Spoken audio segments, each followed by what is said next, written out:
तो ऐसे तो बालवीर रिटर्न्स में सौर्य ने कई बार बालवीर की जान बचाई है। फर्स्ट में जब बालवीर को काल अस्त्र लगा था तो उसके प्रभाव से बालवीर मरने वाला था, और अगर एक बार बालवीर उस शक्ति के प्रभाव से मर जाता तो उसे वापस जिंदा नहीं किया जा सकता था। इसलिए सौर्य ने उस शक्ति के प्रभाव से मरने से पहले ही बालवीर को मार दिया था, उसकी सांसें छीन ली थी, जिस वजह से सौर्य वापस से बालवीर को जिंदा कर पाया। अब इससे बालवीर के ऊपर से उस अस्त्र का प्रभाव तो खत्म नहीं हुआ था, लेकिन बालवीर को इतना समय मिल गया था कि अपने उत्तराधिकारी को खोज सके, खुद को ठीक कर सके। और दूसरी बात, जब बालवीर अपनी आधी अधूरी शक्तियों को लेकर चला गया था काल लोक तिम्नासा से फाइट करने के लिए, तो कम पावरफुल होने की वजह से तिम्नासा ने उसे हरा दिया था और तिम्नासा ने बालवीर को बहुत ज्यादा घायल कर दिया था और उसको मारने ही वाली थी।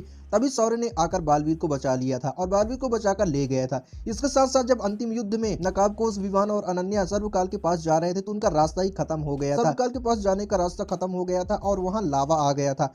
पूरा रास्ता लावा से भरा था और तो और आसमान से उल्का की बारिश हो रही थी, और क्योंकि वहां पर किसी की जादुई शक्तियां ही नहीं चल रही थी, जिस वजह से वो बहुत ज्यादा मुसीबत में पड़ गए थे। तब वहां पर सौर्य की एंट्री हुई थी। सौर्य ने उल्का को भी रोक दिया था और तो और उनके जाने के लिए एक रास्ता भी बना दिया था। इसके साथ साथ जब रे दशानन रावण बन गया था तो दो बालवीर मिलकर भी उसे रोक नहीं पा रहे थे। बालवीर और विवान पूरी तरह से थक गए, ऑलमोस्ट उनकी शक्तियां भी खत्म हो गई थी। तभी रे घातक प्रहार करके बालवीर और विवान को खत्म करने वाला था। तभी सौर्य आए थे और सौर्य ने रे के समय को ही धीमा कर दिया था, जिस वजह से बालवीर बच गया था और उसको इतना समय मिल गया था कि वो परम धनुष चलाकर रे को हरा सके। तो वैसे तो सौर्य ने बहुत बार बालवीर की जान बचाई है, लेकिन बालवीर रस में एक ऐसा मोमेंट है जहां पर अगर बालवीर नहीं होता तो सौर्य भी नहीं बच पाता, सौर्य का भी जीवन खत्म हो गया था। अब वो मोमेंट कौन सा है, कौन से एपिसोड में सब हुआ था, अगर आप भी जानना चाहते हैं तो प्लीज वीडियो में एंड तक जरूर बने रहो। हाँ, अगर चैनल पर पहली बार आए हो तो प्लीज चैनल को सब्सक्राइब कर लेना। तो देखो, ये उस समय की बात है जब बालवीर और अलादीन का क्रॉस ओवर हुआ था।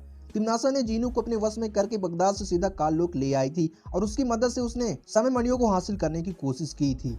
तब बालवीर और परियों ने उसको रोका था, लेकिन तिम्नासा भी आ गई थी और जीनो भी बहुत ज्यादा पावरफुल था और उनके साथ साथ कालपरी भी थी, जिस वजह से उनका पल्ला बहुत ज्यादा भारी पड़ गया था। बालवीर उन्हें नहीं संभाल पा रहा था। तब सौर्य आया था उसकी मदद करने के लिए और सौर्य को देखकर तिम्नासा के भी होश उड़ गए थे, जीनो के भी होश उड़ गए थे। और जब सौर्य झपट्टा मारा था तिम्नासा की तरफ जंप किया था तो तिम्नासा बहुत ज्यादा डर गई थी और डर के मारे उसने अपने हाथों को आगे कर लिया था, जिस वजह से उसके हाथ से पावर्स निकल के सौर्य को लग गए थे और उस पावर की वजह से, उसके असर की वजह से सौर्य पूरी तरह से पत्थर का बन गया था और हवा में ही अटक गया था। तिम्नासा ऐसे इसलिए कर पाई थी कि उस टाइम पर उसके पास समय मणि था, दो समय मणि था, एक भूतकाल मणि और एक वर्तमान काल मणि, जिस वजह से तिम्नासा से ज्यादा पावरफुल उस समय और कोई नहीं था, जिस वजह से तिम्नासा ने सौर्य को रोक दिया था। फिर जो बालवीर था इधर सब कुछ हैंडल करके बगदाद गया था अलादीन की मदद करने के लिए, और वहां पर बालवीर ने तीनों समय मणि, भूतकाल मणि, भविष्य काल मणि और वर्तमान काल मणि, तीनों मणियों को नष्ट कर दिया था और उनके नष्ट हो जाने से उनका जो प्रभाव था वो भी खत्म हो गया था, जिस वजह से सौर्य पत्थर से वापस से सही हो गया था, पहले की तरह हो गए थे। तो अगर वहां पर बालवीर नहीं होता, अगर बालवीर बगदाद नहीं जाता, उन मणियों को नष्ट नहीं करता, तो सौर्य ठीक नहीं हो पाता और